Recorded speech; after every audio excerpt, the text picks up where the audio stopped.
오늘 우리에게 주신 말씀은 사도행전 2장 37절부터 47절에 있는 말씀입니다. 사도행전 2장 37절부터 47절에 있는 말씀입니다. 신약 성경에 있습니다.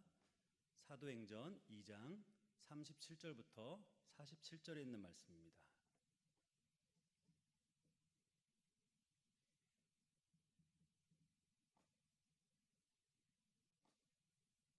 가지고 계신 성경책과 또 앞에 있는 자막을 통해서 저와 여러분이 한 절씩 교독하도록 하겠습니다.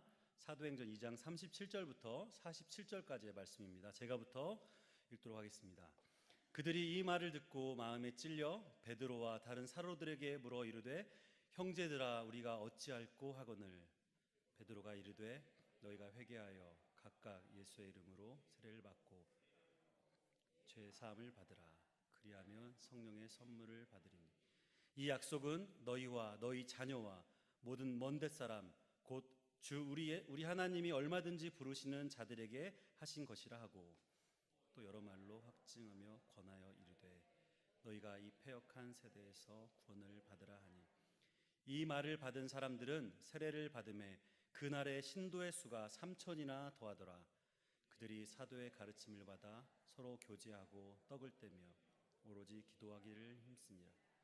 사람마다 두려워하는데 사도들로 말미암아 기사와 표적이 많이 나타나니 믿는 사람이 다 함께 있어 모든 물건을 서로 통용하고 또 재산과 소유를 팔아 각 사람의 필요를 따라 나누어 주며 날마다 마음을 같이하여 성전에 모이기를 힘쓰고 집에서 떡을 떼며 기쁨과 순전한 마음으로 음식을 함께 읽겠습니다. 하나님을 찬미하며 또 온 백성에게 칭송을 받으니 주께서 구원받는 사람을 날마다 더하게 하시니라. 아멘. 할렐루야. 하나님을 찬양합니다. 또한 수요 예배 오신 여러분들을 예수님의 이름으로 축복하고 또 환영합니다. 우리 자신에게 이렇게 한번 선포하겠습니다. 항상 기뻐하라. 네, 여러분 자신에게 스스로 선포하는 것입니다. 다시 한번 선포하겠습니다. 항상 기뻐하라. 쉬지 말고 기도하라. 범사에 감사하라. 네, 이 세 가지 선포가 하나님이 우리를 향하신 뜻이라고 우리에게 말씀하셨어요. 여러분들이 매일 아침 눈을 뜰 때마다 이 선포를 하시기를 주님의 이름으로 축복합니다. 오늘 저는 사도행전 2장 37절로 47절 말씀을 가지고 신자의 삶이라는 제목으로 귀한 말씀을 나누고자 합니다. 먼저 말씀을 나누기 앞에 제가 재미있는 이야기를 하나 해드리고자 해요. 제가 아들이 한 명 있는데요. 그 아들이 5살입니다.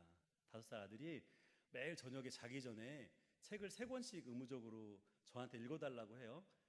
그런데 며칠 전에 책을 읽다가 이런 제목의 책을 읽었어요. 임금님의 쌀이라는 제목의 책, 밥이라는 제목의 책을 읽었어요. 임금님의 밥. 그 책을 읽어주다가 제가 굉장히 감동을 받았어요. 이 수요예배를 준비하는 이 설교의 본문과 너무 비슷했거든요. 내용인즉슨 이렇습니다. 임금님이 식사를 받았어요. 그래서 그 많은 반찬과 함께 밥을 먹었는데 그날따라 밥이 너무너무 맛있는 거예요. 그래서 임금님이 밥을 먹으면서 이렇게 생각했어요. 이 밥을 지은 그 신하에게 내가 큰 상을 내려야 되겠다. 그래서 밖에 나가서 오늘 이 밥을 지어온 신하를 내게 불러와라. 그랬더니 상궁이 한 명 딱 불려온 거예요. 그 상궁에게 임금님이 말했습니다. 이렇게 맛있는 밥은 내가 처음 먹어봤다. 내가 너에게 큰 상을 내리고 싶다. 상궁이 그 얘기를 듣고 두 손을 이렇게 흔들면서 얘기했어요. 아닙니다, 임금님. 제가 맛있게 밥을 지어서 그런 게 아니고요. 이 쌀을 잘 빻은 방앗간 주인이 너무 잘 빻았기 때문에 그렇습니다. 그 말을 들은 임금님이 이렇게 또 신하에게 명령했어요. 그럼 가서 방앗간 주인을 데려와라. 또 방앗간 주인에게 임금님이 똑같이 얘기했어요. 너가 이렇게 맛있는 밥을 만들 수 있도록 쌀을 잘 빻았으니까 너에게 상을 주겠다. 방앗간 주인은 또 두 손을 흔들면서 얘기했어요. 임금님, 저 때문에 밥이 맛있게 된 거 아니에요. 이 쌀을 만들기 위해서 수고한 농부들의 땀과 그 피나는 노력 때문에 밥이 맛있게 된 겁니다. 임금님이 또 깜짝 놀랐어요. 그래서 임금님이 또 이번에 다른 신하를 시켜서 그 농부를 데려오게 시켰죠. 그 농부에게 동일하게 상을 주겠다고 하니까 이 농부는 두 손을 또 흔들면서 말합니다. 임금님, 저가 농사를 잘 지어서 이 밥이 맛있게 된 게 아니고요. 하늘의 하나님이 우리에게 비와 햇볕과 바람과 쌀이 아주 잘 익을 수 있는 조건을 만들어 주셨기 때문에 이렇게 맛있는 밥이 되었습니다. 이렇게 얘기를 했어요. 그래서 임금님이 너무 기분이 좋아가지고 그 모든 사람들을 다 모아다가 큰 상과 함께 잔치를 베풀었다는 그런 이야기가 있는 동화책이었어요. 네. 저는 이 이야기를 읽으면서 너무 아름답더라고요. 물론 지어낸 이야기일 수 있는데요. 지위를 가지고 있는, 권력을 가지고 있는 아주 훌륭한 그 임금님이 자기의 권력을 이용해서 사람들을 부리거나 욕되게 하지 않고 그 사람들을 세워주고 또 서로가 서로를 칭찬해주고 세워주는 것, 이것이 바로 성경에서 얘기하는 하나님 나라가 아닐까 이렇게 생각을 해봤습니다. 오늘 성경 말씀을 저희가 읽었는데요. 오늘 여러분이 함께 읽었던 이 사도행전이라는 성경은 여러분들이 잘 알고 계시지만 영어로는 액츠라고 표현하고요. 또 다른 말로는 성령행전이다 이렇게 얘기를 합니다. 왜 성령행전이라고 얘기를 하냐면 앞에 복음서를 통해서 예수 그리스도가 이 땅에 오시고 십자가에서 달려 돌아가시고 또 부활하셨던 사건들을 기록하고 있잖아요. 그런데 그 이후에 성령이 제자들에게 임해서 제자들이 성령을 받고 예수님이 명령하신 것처럼 온 유대와 사마리아와 땅끝까지 이르러서 복음을 증거하는 일들을 하게 되었다는 거죠. 그래서 바로 성령 행전이다 이렇게 얘기를 합니다. 저는 오늘 말씀을 잠깐 앞에 성경에 대한 설명을 조금 여러분께 드리고 뒷부분에 우리가 그러면 어떻게 이 말씀대로 살아가야 될까 이렇게 나누기를 원합니다. 사도행전을 쓴 성경의 저자는 누가라는 사람이에요. 많이 들어봤죠. 누가는 누가복음을 쓴 그 누가와 동일한 인물입니다. 누가는 예수님의 제자가 아니었어요. 12제자, 즉 사도가 아니었어요. 그런데 예수님을 뒤늦게 영접하고 또 회심했던 사람 중에 한 명이었습니다. 사도 바울이라는 사람이 예수님을 영접한 후에 전도 여행을 다녔어요. 3번의 전도 여행을 다녔는데 2번째 전도 여행을 다니는 기간 중에 누가라는 사람을 만나게 되었죠. 그래서 누가는 사도 바울을 돕는 너무나 필요한 협력자였습니다. 그래서 사도 바울이 빌립보 지역과 또 예루살렘 지역과 또 로마 지역 마지막 감옥에 갈 때까지 사도 바울을 따라다니면서 사도 바울 했던 것들을 다 보고 듣고 그 내용들을 기록하고 사람들에게 편지를 써서 보내고 사도 바울을 여러 가지로 도왔던 아주 똑똑하고 훌륭했던 도움자였어요. 오늘 우리가 사도행전과 관련된 이야기들을 나눌 텐데 어떻게 보면 사도행전이 조금 어려운 이야기일 수 있습니다. 하지만 여러분들이 지금 살고 있는 이 시대가 바로 사도행전의 그 시대와 동일하게 쭉 이어져 오고 있는 시대이기 때문에 우리가 꼭 알아야 할 필요가 있습니다. 누가라는 사람은 누가복음에도 마찬가지고 이 사도행전에도 한 사람을 특정해서 이름을 얘기해요. 그 사람의 이름이 뭐냐면 데오빌로. 누가복음 1장에 보면 3절에 이렇게 얘기합니다. 그 모든 일을 근원부터 자세히 미루어 살핀 나도 데오빌로 각하에게 차례대로 써보내는 것이 좋은 줄 알았노니 이렇게 나오고요. 오늘 읽지 않았던 사도행전 1장 1절에도 이렇게 나옵니다. 데오빌로여 내가 먼저 쓴 글에는 무릇 예수께서 행하시며 가르치시기를 시작하신부터 이렇게 시작을 해요. 데오빌로라는 특정한 한 사람을 놓고 편지를 썼다 이렇게 해석할 수도 있고요. 데오빌로라는 사람은 가상의 인물일 수도 있다. 모든 그리스도인들에게 이 성령이 하신 일들을 전하고 있다. 이렇게도 얘기한 학자들이 있습니다. 앞에 설명드린 것처럼 마태, 마가, 누가 공간복음서라고 하죠. 이 복음서와 또한 요한복음에는 예수님의 행적에 대해서 기록하고 있어요. 예수님이 이 땅에 태어나신 것, 그리고 복음을 전하신 것, 회개와 천국을 전하신 것, 그리고 유대인들로부터 핍박을 받아서 십자가에 달려 돌아가시고 또 다시 살아나시고 또 제자들과 함께 하셨다가 하늘에 다시 올라가신 그 과정들을 복음서에 쭉 기록하고 있죠.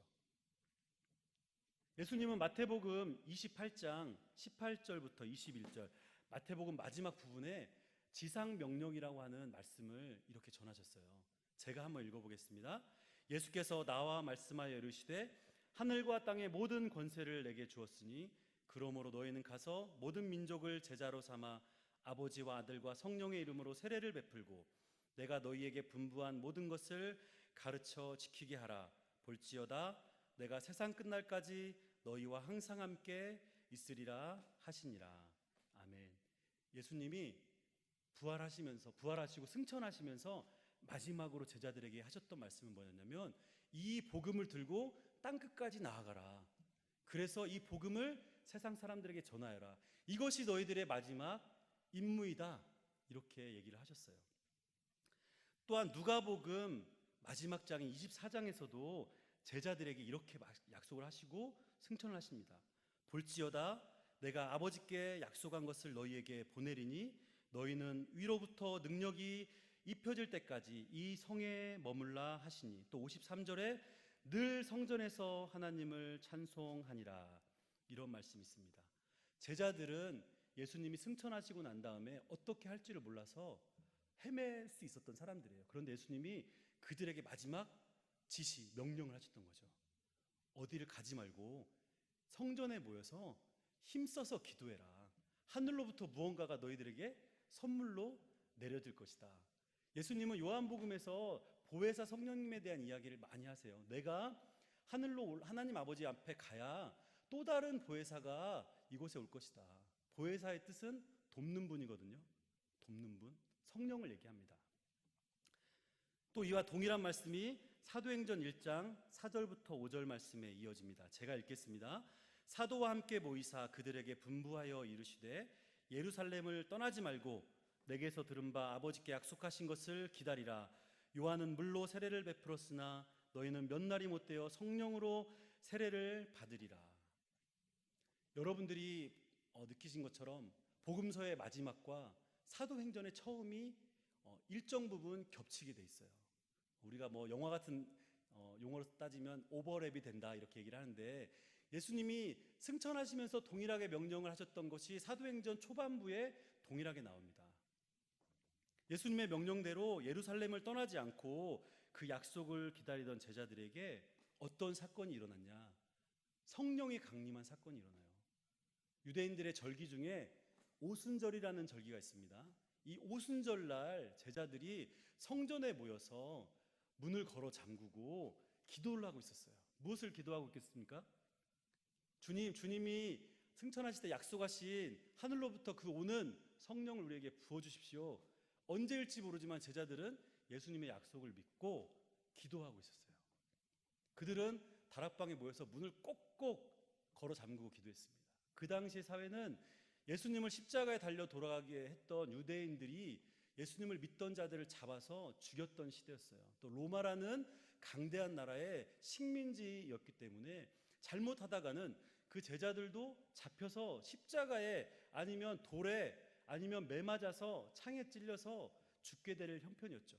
그래서 그들은 예루살렘을 다 떠났어요.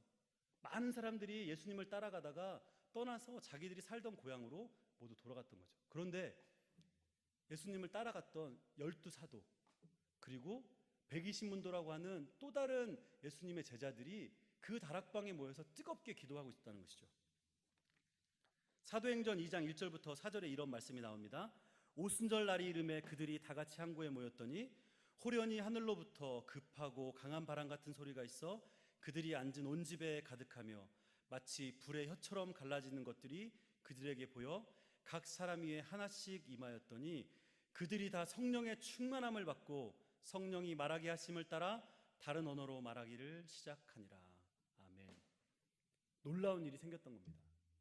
예수님이 제자들과 함께 있으실 때 일어나지 않았던 일들, 물론 예수님을 통해서 죽은 나사로도 살아나고 나병 환자도 나아지고 눈이 멀었던 눈먼 자도 눈을 뜨게 되었죠. 문둥병자도 고침을 받았죠. 그러나 성령이 그들에게 임했을 때 놀라운 일들이 생겼던 거죠.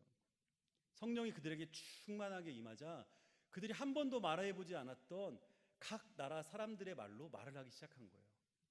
6월절이 가까웠기 때문에 하나님을 믿는 유대교 사람들이 예루살렘으로 제사를 드리러 다 올라왔어요. 아프리카 지역에서부터 소아시아 지역까지 많은 지역에 흩어졌던 사람들이 1년에 몇 번 예루살렘으로 예배를 드리러 올라오는데 그때였어요. 아프리카 말을 하지 못했던 제자들, 또 소아시아 말을 하지 못했던 제자들이 그 나라 사람들의 말로 하나님의 놀랍고 비밀한 것들을 이야기하기 시작하는 거죠. 사람들은 깜짝 놀랐습니다. 사도행전에 보면 이들이 술 취했다라고 얘기를 해요. 아니면 미쳤다 이렇게 얘기를 합니다.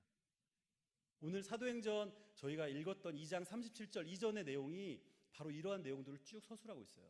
또 하나 중요한 이야기가 37절 이전에 나옵니다. 베드로의 설교라고 하는 이야기인데요. 베드로 하면 어떤 사람이죠? 어부, 무식한 사람의 대가, 또 다혈질, 예수님을 3번이나 부인했던 믿음이 없는 사람. 그런데 오순절날 성령이 임하자 베드로와 사도들이 변하기 시작했어요.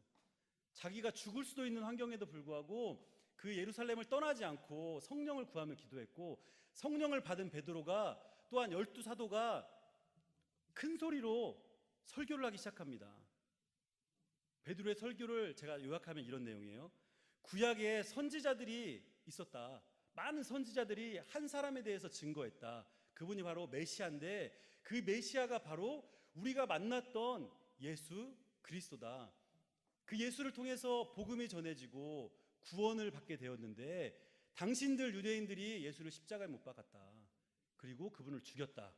그런데 그분은 다시 3일 만에 살아나셨고 하늘로 승천하셨고 오늘 여러분들이 보는 것처럼 성령을 우리에게 보내주셨다. 이렇게 얘기를 합니다. 그리고 베드로가 그들에게 얘기를 하죠. 당신들이 회개하고 구원을 받아야 된다.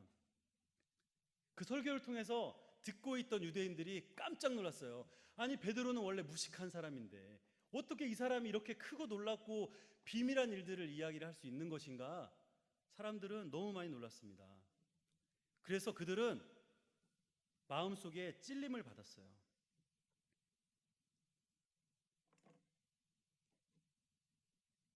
오늘 본문 38절 말씀을 우리 같이 한번 여러분 성경을 보고 한번 읽어보겠습니다. 38절 말씀입니다. 시작. 베드로가 이르되 너희가 회개하여 각각 예수 그리스도의 이름으로 세례를 받고 죄 사함을 받으라. 그리하면 성령의 선물을 받으리니. 아멘. 베드로는 마음에 찔려하는 그들을 향해서 이렇게 얘기했어요. 너희가 회개하여서 예수의 이름으로 세례를 받고 죄 사함을 받으라. 그리하면 너희가 성령을 받으리라. 그들이 그 말을 듣고 결심했습니다. 우리의 잘못을 회개합니다. 예수를 십자가에 못 박게 했던 그 모든 죄들을 회개합니다. 그리고 그들이 세례를 받았어요. 그 수가 몇 명이었다고요? 오늘 성경에 3,000명이나 되었다고 얘기합니다. 이 본당이 1,300석 정도 된다고 해요. 가운데까지만 꽉 차면 1,500석 정도 되겠죠. 이곳에 2배 정도 되는 사람, 예수님을 믿지 않았던 그 사람이 베드로의 그 한 번의 설교로 회심을 합니다. 그리고 예수님을 믿는 신자가 되었다는 거죠. 그렇습니다. 새롭게 되기 위해서 그들이 첫 번째 해야 될 가장 중요한 것이 바로 회개였다는 거예요. 이 회개는 베드로가 처음 외친 것이 아니었죠. 마태복음 3장 2절에 세례 요한이 이렇게 외쳤습니다. 회개하라 천국이 가까이 왔느니라. 마태복음 4장 17절에도 예수께서 비로소 전파하여 이르시되 회개하라 천국이 가까이 왔느니라. 회개는 무엇입니까? 외형적인 변화를 일으키는 것이 회개입니까? 참된 회개는 자기 죄에 대한 자각과 하나님께 내가 죄를 지었구나 라고 느껴지는 거예요. 그리고 죄인을 구속하시는 하나님의 은혜로 말미암아 내 죄가 너무 깊구나, 너무 크구나 하는 것들을 깨닫는 것입니다. 그래서 그 죄로부터 돌이키는 행위를 하는 것, 죄를 포기하는 것, 거룩한 생활을 가능케 하는 성령님의 능력을 받아들이겠다라고 결심하고 수용하는 것이 바로 회개라는 것입니다. 따라서 참된 회개는 죄를 미워하는 마음의 변화, 죄에서 떠나는 생활의 변화라는 것이죠. 여러분의 회개의 삶은 어떠하였습니까? 여러분이 회개하고 인격적으로 하나님을 만났던 그 기억이 여러분들에게 있으십니까? 아니면 너무 오래되어서 기억에 기억을 더듬어야 그 예수님을 처음 만났고 눈물 콧물을 쏟아가면서 회개하였던 그 시간이 기억이 나십니까? 구원은 단 한 번의 회개와 예수를 믿음으로 시원하는 것으로 인하여서 얻어집니다. 그러나 우리의 삶을 돌아보며 매일매일 하나님 앞에 발을 씻으며 나의 잘못을 하나님 앞에 고백하고 새롭게 하여 주시옵소서라고 아버지께 매달리는 그 회개는 우리에게 매일매일 있어야 된다는 것이죠. 예수께서는 천국을 맞는 자들의 선결 조건으로 바로 이 회개를 선포하셨어요. 회개가 없이는 구원이 없습니다. 회개가 없이는 천국을 우리가 소유할 수 없습니다. 사도 바울과 베드로는 하나님에 대한 회개를 진정한 구원과 동격으로 언급했습니다.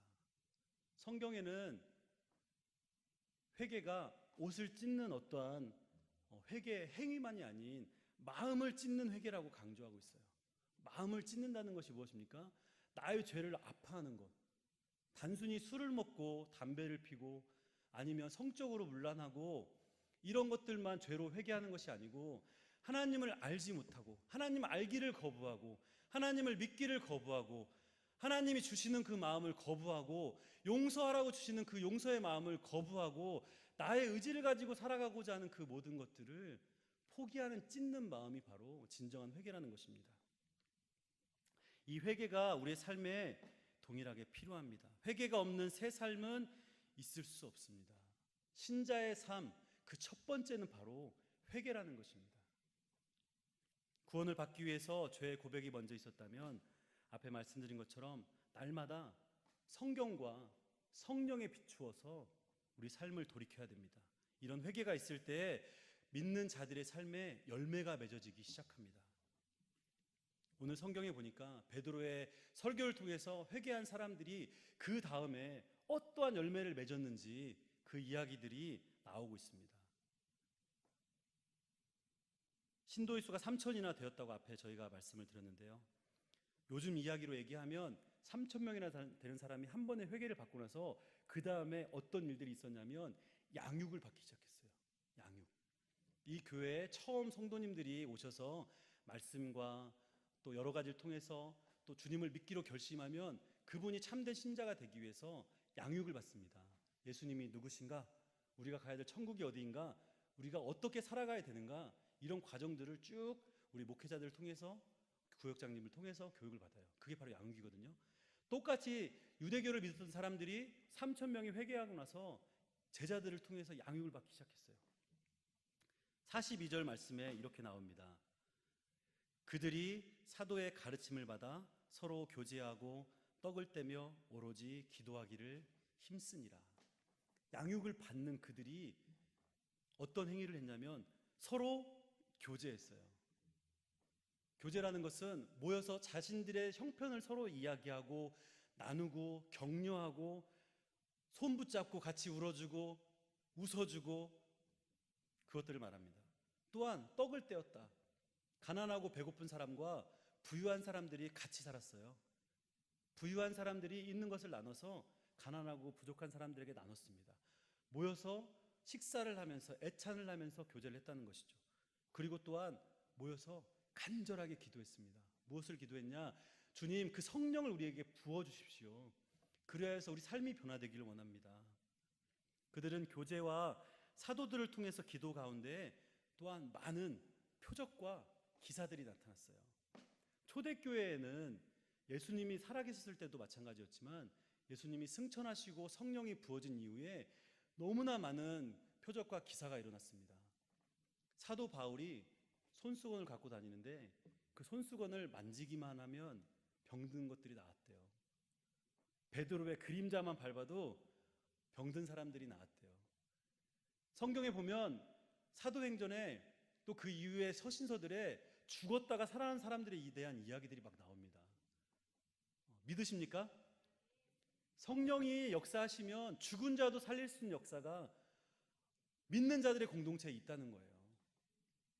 영적인 것뿐만 아니라 육적인 것도 마찬가지죠. 교회가 세워져 가는 과정 속에서 그런 기사와 표적을 통해서 신자들은 천국의 삶을 미리 그 자리에서 맛보고 있는 것입니다.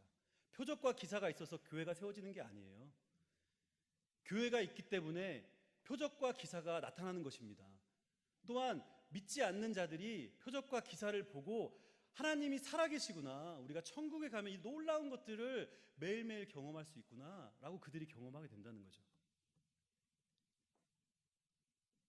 그 결과 그들은 세상에 속한 사람들이 할 수 없는 놀라운 일들을 하게 되었습니다. 이것이 바로 회개를 통한 열매가 그들 삶 가운데 나타났다는 거예요. 여러분 성경책을 한번 보십시오.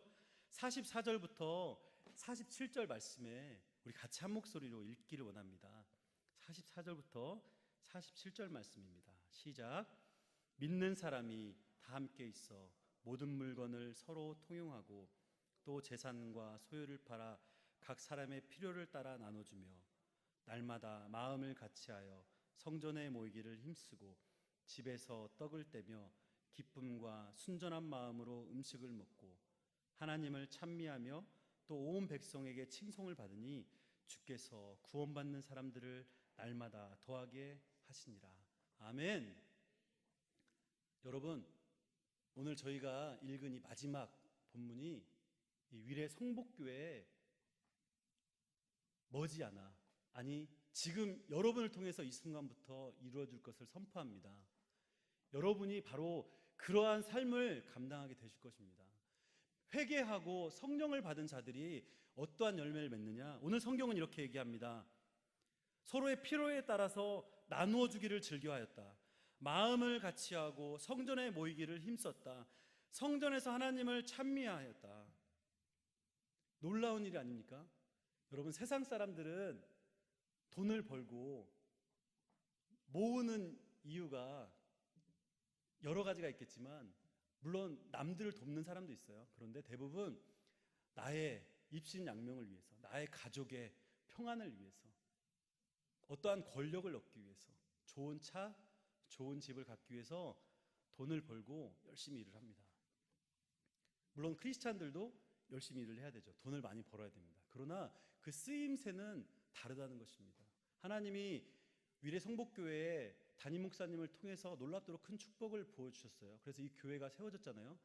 그 큰 금액의 돈이 나의 호의호식과 나의 만족을 위해서 살기 원한다면 굳이 이 교회를 세우지 않아도 되셨을 거예요.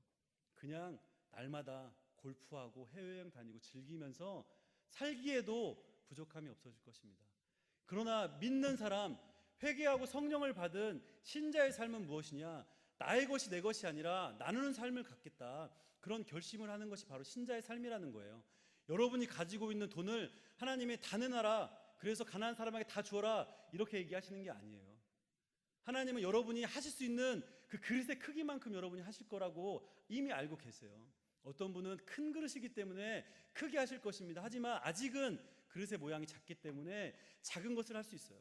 두 렙돈을 바치고 재산의 전부를 헌금했던 그 여인과 같이 가지고 있는 1,000원이 나의 전재산이어서 헌금한다면 그분이 하나님 아름답게 보십니다. 하지만 아무것도 없이 하나님 앞에 기쁨으로 나의 몸을 드리겠습니다, 기도하겠습니다 라고 드리면 거룩한 산 제사를 하나님이 받으세요. 하나님은 그것을 원하신다는 거죠. 믿는 자들은 내가 가지고 있는 것들을 아끼지 않고 나눈다는 것이에요. 어떻게 할 때 그게 가능합니까? 성령을 받을 때 가능한 것이라는 거예요. 여러분 주변에 잘 나누시는 분들 있잖아요.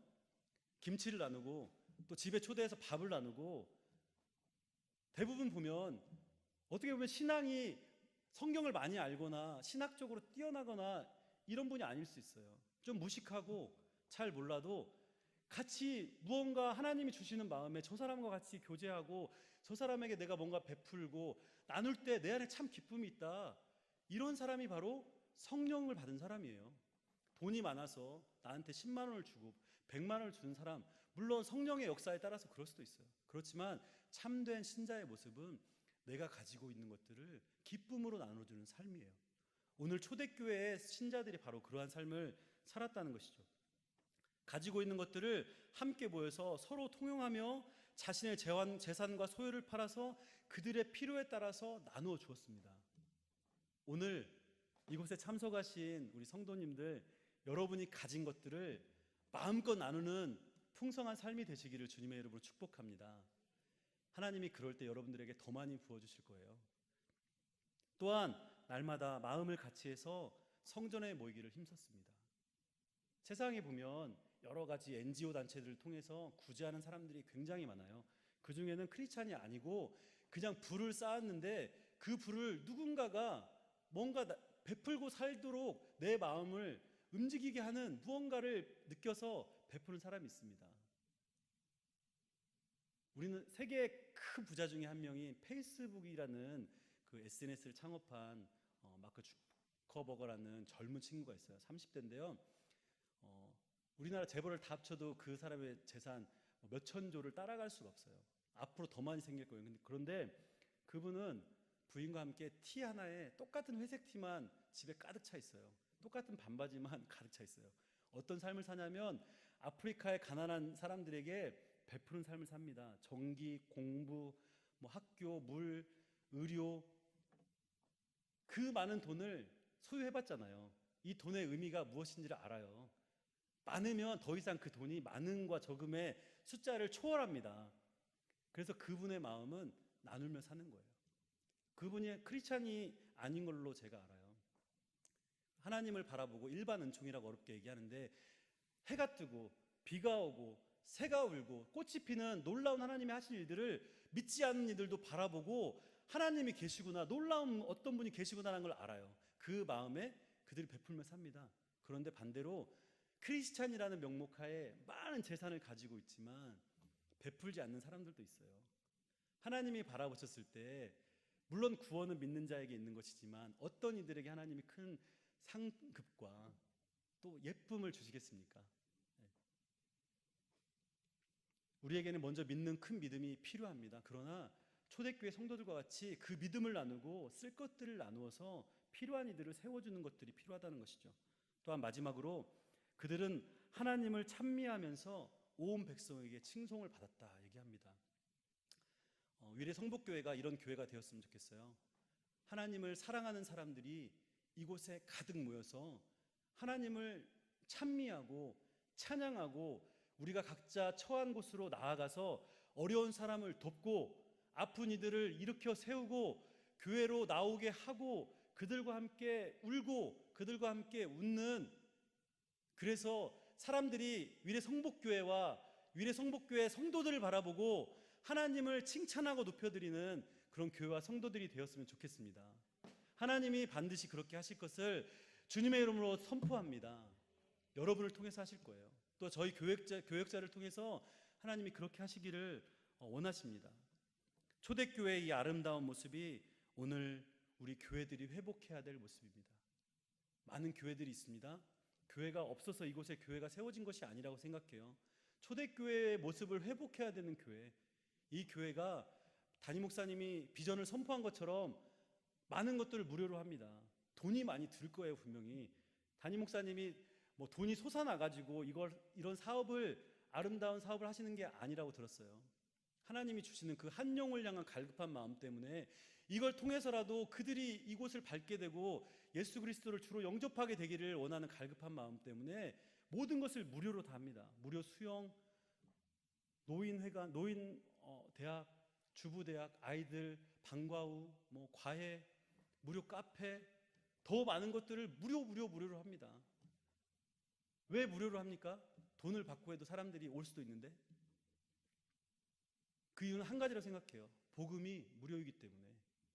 복음은 우리 어떠한 의로 얻는 것이 아니고요, 노력으로 얻는 것이 아니에요. 하나님이 강권적으로 믿는 자들에게 선물로 주시는 놀라운 은혜라는 것입니다. 목사님이 그 은혜를 여러분들과 나누기 원하시는 거라 생각해요. 이 지역과 나누길 원한다고 생각해요. 여러분들이 예배를 끝나고 이곳을 나가시면 여러분이 만나는 가족들에게, 사람들에게 이 동일한 은혜를 전하셔야 돼요. 사람에게 잘 보이려고 하는 것이 아니라, 이 교회를 단지 숫자로만 채우려고 하는 것이 아니라 하나님을 기쁘시게 하는 삶, 사람들이 우리를 보고 하나님을 칭송하게 하는 그 삶을 살기 위한 하나님의 명령이 바로 거기 있다는 것이죠. 여러분, 위례 성복교회가 든든히 서가기 위해서 주님의 지체된 성도 여러분들이 사도행전의 말씀과 같이 살아가야 될 것입니다. 오늘 제가 신도의 삶이라는 제목을 가지고 오늘 말씀을 나눴는데요, 신도의 삶은 회개가 있는 삶입니다. 또한 회개를 통한 합당한 열매를 맺는 삶입니다. 그 열매는 오늘 말씀 가운데 나눠져 있죠. 또한 세 번째, 마지막으로 그러한 행위들을 통해서 하나님을 영화롭게 하고 교회를 든든히 세워가는 것, 그것들이 바로 믿는 자들 신도의 삶이라는 것이죠. 여러분이 오늘 이후로 앞으로 신앙생활 하시는 동안 이 말씀들을 꼭 마음속에 깊이 간직하시고 여러분이 밟는 땅, 여러분이 만나는 사람, 여러분의 가족 한 명 한 명에게 여러분이 직접 교회가 되시는 것입니다. 찾아가서 하나님의 사랑을 전하시되 베풀어 주시고 나눠주시고 채워주시고 함께 울고 함께 웃는 귀한 성도님들 되시기를 주님의 이름으로 축원합니다. 함께 기도하시겠습니다. 하나님, 이 시간 신자들로 살기를 원합니다. 믿는 자들이 하나님 회개하고 회개에 합당한 열매를 맺는 나누는 삶, 또한 복음을 전하며 교회를 든든히 세워가며 하나님의 영광을 드러내는 놀라운 삶을 살아가기를 소망합니다. 그렇게 오늘 수요 예배 가운데 오신 귀한 위례교회 모든 성도님들 삶이 하나님 그렇게 이루어질 수 있도록 성령께서 붙들어 주시고 능력을 주시고 주님 함께하여 주시옵소서. 그렇게 하실 주님을 기대하며 거룩하신 예수님의 이름으로 기도드립니다.